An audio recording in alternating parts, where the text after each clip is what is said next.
Well, first of all, we're delighted to be here in Arizona, even though it is pretty hot.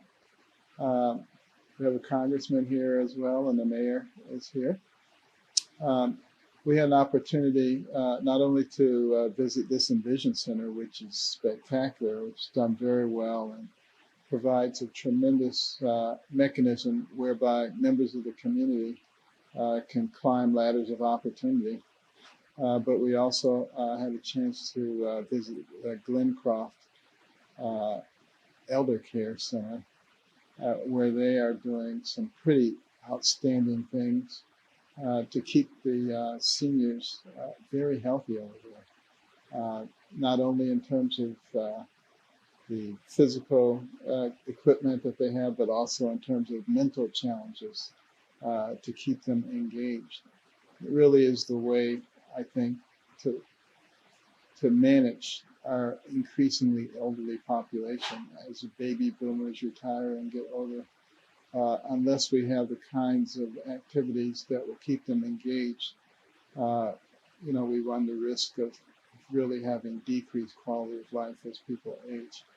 And then you have centers like this, where you have the computer center, where they can get some after-school tutoring if necessary with their homework, and have access to a number of different programs which will help them to determine what kind of career paths that they would be interested in.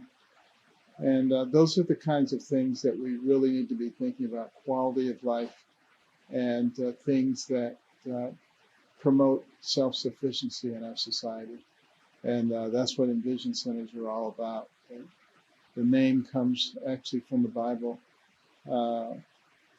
Proverbs 29:18 says, "Without a vision, the people perish." And there were a lot of people who were perishing. They really didn't have a vision about where they wanted to go. And you also had a lot of services that are meant to help people, but they're scattered all over the city. And they're really not available for people.